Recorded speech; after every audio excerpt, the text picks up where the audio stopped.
Hey there, and welcome to this explainer. I am absolutely thrilled to share this with you today because, honestly, it completely flips the script on how we view the natural world around us. Think about this for a second. What if the most nutritious medicinal foods on the entire planet aren't neatly packaged in your grocery store? What if, instead, they're the very weeds we aggressively poison, pull up, and just toss out from our garden beds and driveway cracks? Today, we're going to look at the undeniable science behind the plants you walk past every single day. Okay, let's dive into this, because the contrast here really highlights the absurdity of our modern food system. On one hand, we have the accepted norm, right? Dropping $40 on imported superfood powders, fish oils, and vitamin gummies. But then we have reality.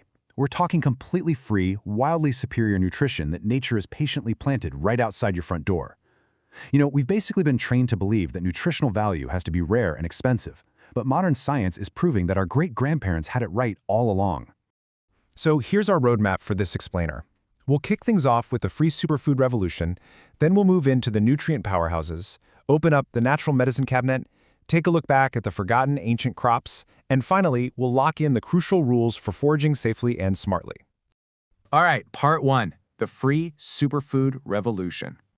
These plants entirely defy our modern agricultural expectations. I mean, they don't need a greenhouse. They don't need fertilizer. They just show up offering fresh, potent nutrition exactly when and where we least expect it. Just consider these 4 everyday miracles. First up, wild watercress. The wild version growing in clean, cold streams actually beats the store-bought kind. It boasts higher concentrations of compounds linked to cancer risk reduction by preventing DNA damage. Pretty amazing, right? Then we have chickweed, which quietly thrives right under the winter snow, giving us fresh vitamin C when fresh greens are practically non-existent. Next is wood sorrel. It looks a lot like tiny clover, but it acts like nature's sour candy. It's this bright, citrusy trail snack that's just loaded with vitamins. And finally, purslane. This one is incredible. It is the only weed out there packed with high levels of plant-based omega-3 fatty acids. It's essentially a free fish oil supplement growing totally uninvited in your garden beds. Moving right along to part two, the nutrient powerhouses. If you think the spinach and kale you buy at the supermarket are the absolute peak of health, well, these specific plants are about to completely embarrass commercial produce with their mineral and vitamin profiles. Now, what's really interesting here is this number, 3. That tiny, annoying weed that persistently invades your garden pots called hairy bittercress, gram for gram, it packs exactly 3 times the vitamin C of an orange. 3 times! It has a really sharp, peppery flavor and belongs in the exact same nutritional conversation as broccoli or kale. The only difference is, nobody slapped a fancy green marketing label on it to charge you a premium. Or consider this comparison. Take commercial spinach, the supposed king of leafy greens. Now pit it against lamb's quarters. Most gardeners yank lamb's quarters out on sight, completely unaware that it's actually a camouflaged relative of quinoa. Nutritionally, it easily beats commercial spinach in calcium, iron, and vitamin A. It even produces seeds that you can grind into flour or cook just like store-bought quinoa, but, entirely for free. And these heavy-hitter stats are honestly mind-blowing. Take the highly disrespected dandelion. 1 single cup of raw leaves has more calcium than a glass of milk and more iron than spinach. And literally every part is edible. Then we have stinging nettle. Yes, it defends itself fiercely with stinging acid, but if you simply blanch it in boiling water for 60 seconds, the sting is totally neutralized. What you get is a leafy green with more iron per gram than beef and roughly 25% protein by dry weight. Finally, that delicate common violet blooming out in your lawn, it isn't just decoration. A handful of its leaves contains more vitamin C than the equivalent weight of oranges. Let's jump to part 3, the natural medicine cabinet. We're moving beyond just daily nutrition now, right into the realm of clinical remedies. These are the weeds that have served as humanity's free, completely natural pharmacy for thousands of years. Just listen to this. Field medics in both world wars carried dried yarrow in their kits.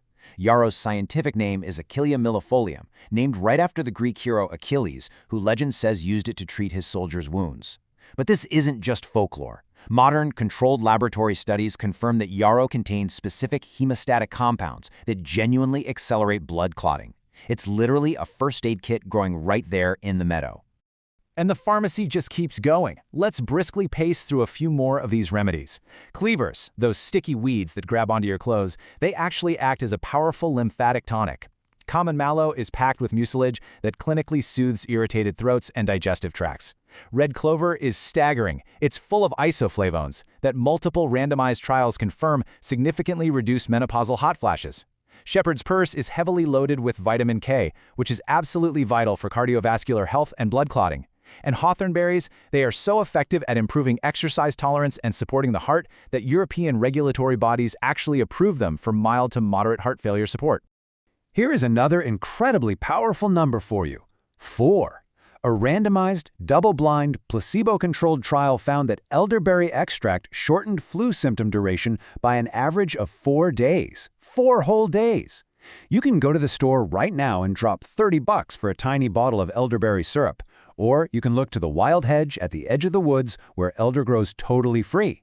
Just remember, the raw berries do have to be cooked first to be safe, but once they are, you've got a potent antiviral remedy at zero cost. Then we have broadleaf plantain. I absolutely love the history here. Native Americans nicknamed it white man's footprint because as European colonizers moved across the landscape, this weed literally sprouted up in their wagon tracks and in the disturbed soil. It followed humanity everywhere. And why should we care? Well, because this humble weed growing right in the cracks of your sidewalk contains a compound called allantoin that actively promotes cell repair. Actually, peer-reviewed clinical trials found that plantain ointment improved the healing of second-degree burns, even better than standard medical treatments.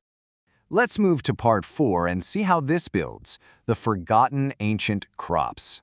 It turns out, a lot of these plants aren't just accidental weeds. They actually used to be our primary carefully cultivated staple foods before industrial agriculture took over. Consider this fascinating history. Thousands of years ago, a plant called fat hen was eaten as a primary grain. We actually know this for sure because its seeds have been found preserved in the stomachs of ancient bog bodies in Scandinavia. Centuries ago, ground elder was deliberately carried and planted by monks across Europe specifically as a medicinal food to treat gout. It didn't invade, we invited it. Fast forward to the present day where we have garlic mustard. It's highly invasive in North American forests today, so ecologists are literally telling people that the absolute best way to combat its spread is to harvest and eat it as a delicious peppery garlic-flavored spring green. Our relationship to these plants is just constantly shifting. And finally, part 5, foraging safely and smartly. Now, as amazing as all this free abundance is, we must approach our local environment with absolute safety, deep respect, and proper verified knowledge. So the absolutely crucial point is this. Rule number 1, you must identify a plant with 100% certainty before you even consider consuming it. Guessing is simply not an option. Rule number 2, always use a reliable, highly rated field guide or a dedicated foraging app to cross-reference multiple features of the plant. And rule number 3, learn one plant at a time. Don't rush out and try to harvest a 10-ingredient wild salad on your very first day. Start with the most distinct plants, like dandelion or violet. Master them and slowly expand your knowledge. We've honestly just scratched the surface of the pharmacy and grocery store living right outside your front door. Nature has spent thousands of years developing foods perfectly adapted to your climate, completely free of charge. You just have to know how to look for them. So, as we wrap up this explainer, I want to leave you with this question. Which plant are you going to go looking for first? Step outside, take a closer look at that driveway crack, and discover what you've been missing.